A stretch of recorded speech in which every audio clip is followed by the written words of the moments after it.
Song on the background is Highlight by G-Man. Let's go into the lunch right now. I've been telling you guys about the other part of the discussion, and I'm speaking to Abeiku Nyame, a.k.a. Jagger Pee. Sir, good morning. Good morning. Please, how are you doing? How are you? I'm fantastic. Yourself? Everything is fine. We thank God. We thank God.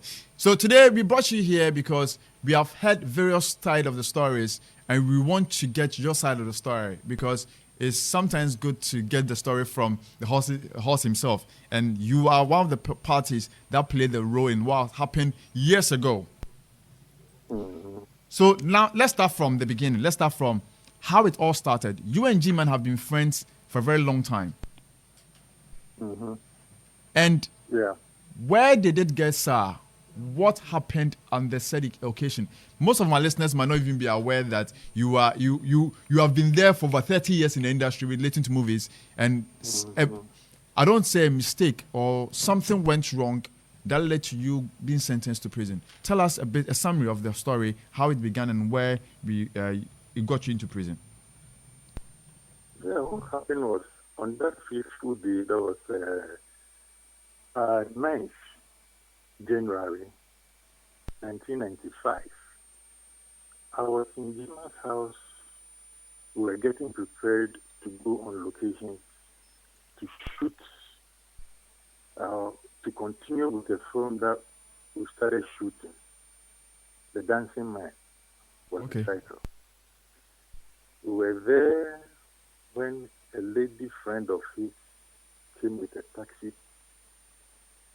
That the mind of the lady was to come with the taxi driver, and at least from there he go back with the same car, because she was supposed to collect some large amount of money from G-Man, which is hers, that is her own money. So when he came, she came with a taxi driver, there was a misunderstanding between G-Man, the lady, and the taxi driver over a fare. Okay. So the misunderstanding could not bring any understanding. The taxi driver left, with his car. Some few minutes later, I heard there was another guy in the house. I heard him called Charles.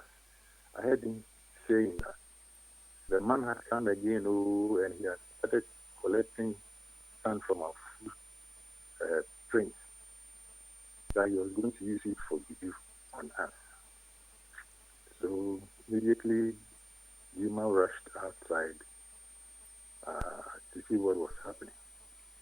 I waited for a while in the living room. Nobody was coming, so I decided, let me go and check out what is happening.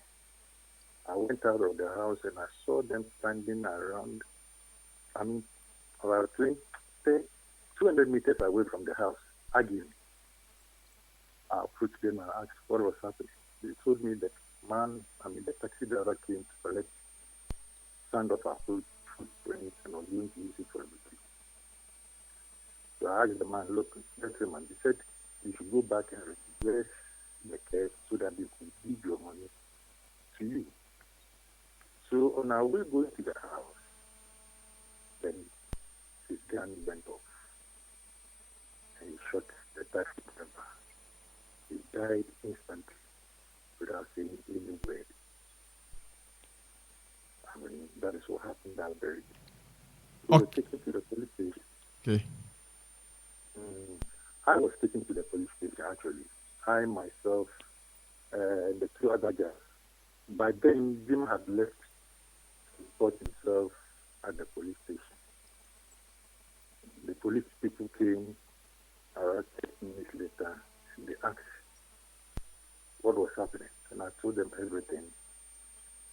And they said, even Jima came to the police station this morning. He came and asked of somebody, but the person wasn't there, so he left in his car. So we went to the police station. I was put in police office. So So late in the evening when Jima came and reported himself, were put before court, and I was given life imprisonment, and he was given death by hanging. So they're not sure that is what happened some years ago. Quick question. What role did you really play in the shooting of the taxi driver? Because from what you have said, there's no way that you will be imprisoned for life. That was the sentence you were given, right? Imprisonment for life.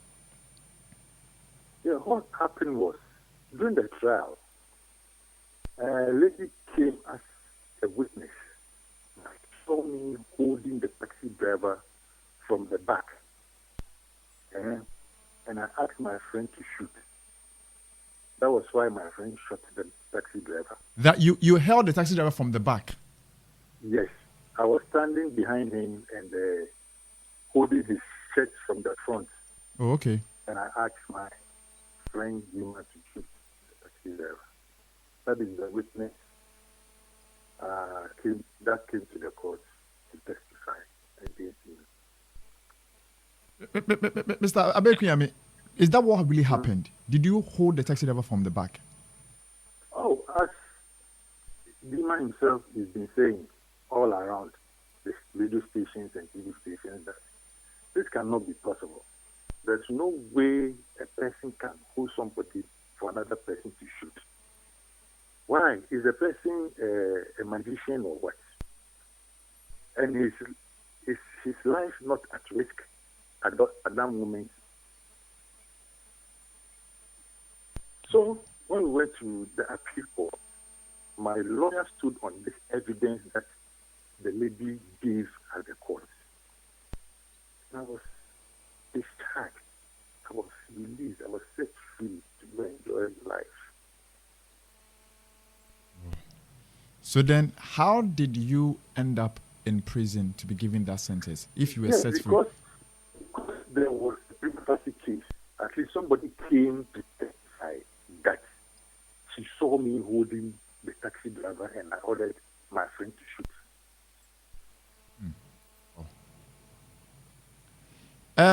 G-Man, in some of his interviews or the story that we have heard from him, has said that you had no role in this issue, but your silence in court is one of the reasons why you were sentenced to life in prison. Were you silent? Brother, that can never be true. Because this is between life and death. You have been accused that Okay. they saw you holding somebody, the victim, and you ordered your friend to shoot. And you are before the court. This is what they have. Somebody has said at the court. Would you defend yourself? Yeah, you will, because I was surprised when you said you were silent. That's right. So I said what could exonerate me. I wouldn't go there and sit there. I was stand without saying anything. You be in my shoes. Would you do that? No. I'll go and defend myself. So what is trying to tell people that it's not true? You go and defend yourself because you are alive. You are not dead. And this is what has been put on your neck. And it's between life and death. Won't you defend yourself? I will. So, yes, what he is saying is just maybe after saying something, just to put some, I don't know what he wants. Was it a warning shot that went wrong, or it was an aim to shoot? You know something? I'm coming. So before you got there, he had shot the man. He had shot the taxi driver already. No. Okay. The warning shot had been given already. Okay. Because warning shot was not shot at my presence. Oh, okay. But he shooting the man, you were there when he shot the man. Did it look like a warning shot, or it was aimed to shoot? To be very honest with you and frank, the shot came from my back. I'm a bit lost. The shot came from your back, as in G-Man was standing behind you. Behind me. And the shot didn't touch you, but you saw it pass you and hit the taxi driver. That is what I cannot understand right now. It could have been me. It could have been me. Wow. At that point, were you separating G-Man and the taxi driver? No, I was talking to the taxi driver to go back to the house to reverse the case so that his money will be given to him. Wow. And when the whole case was done, G-Man was sentenced to death. Yes. And you were sentenced to life in prison. That's right. But G-Man his sentence started earlier before yours came in. He did what? His sentence was earlier before yours. Yes, at the same court. Okay. Because he was the first accused. Okay. So they have to read his sentence before they came to mine, second accused. So after his sentence was pronounced, he was bundled into a car and was taken to someone prison. Okay. Before the judge even came to my case and pronounced my judgment. So it was the same day, it wasn't a year after. A year? Oh, okay. And he said that he became very happy, jubilated when you were also sentenced. Yes. For instance, from the beginning, he had wanted us to do everything together. Like get the story right, coin the story right. No, like getting the same lawyer to defend us. Then I said, no, your case is different from mine. Your charge was murder. My charge was abetment of murder. Okay. So I took a different lawyer to defend me. And one of the trials, when we went, I had bail anyway. I had bail for the whole trial. I was on bail. Yeah, I was on bail. I hated it. During one of the trials, he came to me and said, look, my friend, I want you to tell the judge, when you go to court, tell the judge that I'm not happy with my being remanded at the police station. When the case started, the first day we went to court, the judge separated us. He asked me to go on remand at the police station so that he goes to Oshafort. So in our next meeting, he told me I should raise my hand and tell the judge that, look, I want to be with him at Oshafort because that place is spacious. I told my lawyer about it. My lawyer said, no, I shouldn't agree because he doesn't know better than the judge. The judge knows better and said we should be separated. I did not agree to raise my hand and say that. A whole lot of things that I believe that I thought he was trying to help me, but to his own advantage. So when I was rearrested, after prima facie case has been established against me, that means if you are still on bail, you might run away because everything shows that, look, this is the evidence that you aided in, yes. So they had to rearrest me. And the same judge had that, look, you can go and look for somebody to bail you. So when I was rearrested and I was put at the court cell, I was right there. Immediately I got there, then he started singing.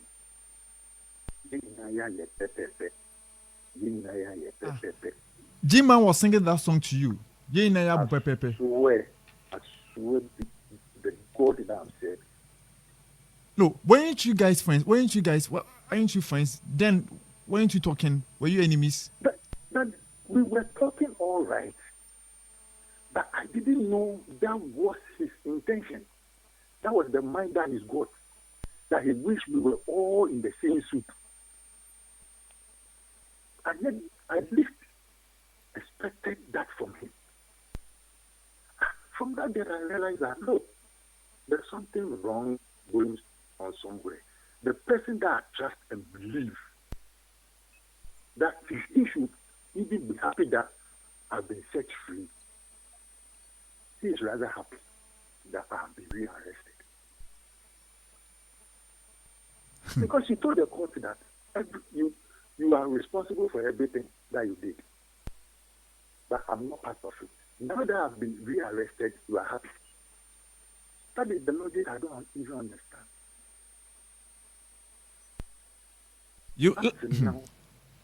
Let's move from there. What you're sharing is some of the revelations that most of us have not gotten an opportunity to hear, because most of the time the story we hear is just one-sided.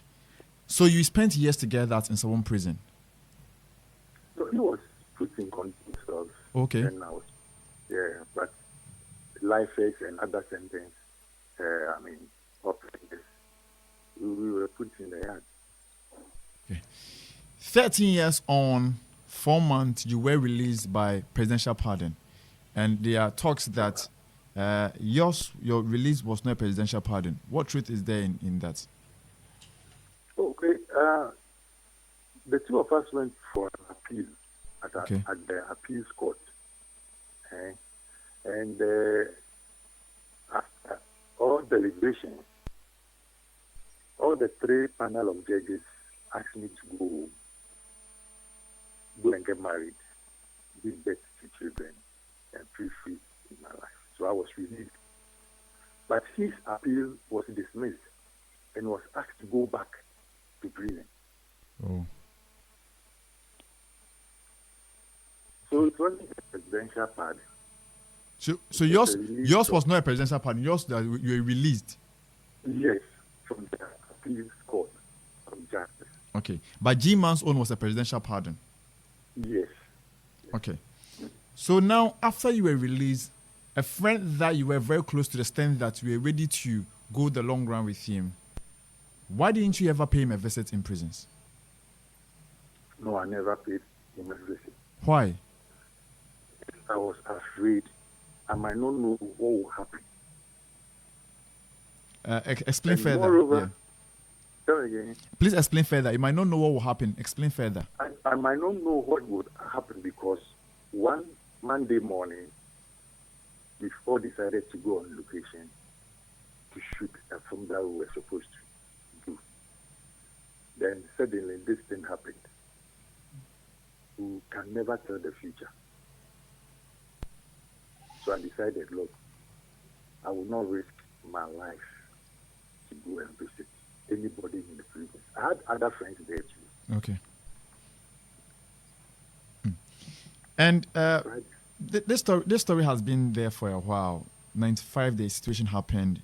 There have been a lot of backlash. There have been a lot of advice. There have been a lot of. I've seen you in a lot of interviews where you have gone on to advise the youth. We'll talk about that one before we wrap up on the interview. But it has gotten back again since G-Man started having interviews in the past month relating to the release of his new book, From Fame to Shame. And some comment that has been made in the said book, he says that he didn't play in any role in you going to prison. Mm-hmm. He didn't play in any role with you going to prison, and you were a bad friend, and he will never forgive you because when things went south, when you went out, you never even paid him a visit as a friend. Yeah. And you have come out to say that you don't think he's a good pastor called by God because he says he won't forgive you. Yeah. You know what? The disease family. Yeah. Even they have forgiven him for killing their son. Yeah, their son. God has forgiven him. Me not paying you a visit at the prison, you have it in your heart that you are not going to forgive me. I don't understand. You kill somebody's family member. They have forgiven you. Whether by an accident or what. life is lost. They have forgiven you. Me not coming to visit you at the prison, you are bitter. And you said you are a pastor. And you are following Jesus Christ. Jesus Christ came on this earth preaching about forgiveness. So what are you talking about? Have you forgiven him? Have you forgiven him? Look, Master, before God and man, I don't have any grudge with him. I'm even happy that I've been released and I'm enjoying my life. So recently that he came with his author, that people have started calling me, reminding me of what I've even forgotten about. I was living with my life. Yeah, because we saw you in some of series around, I think Choco Trotro, when you came back, you're doing good for yourself. Obra and the rest. Obra and quite recently, Asasi Man on GH1. Until recently, he started with his negative utterances about me. Then radio stations will be calling me that it's not good. I should defend myself because, you see, look, Master, that man is a con man.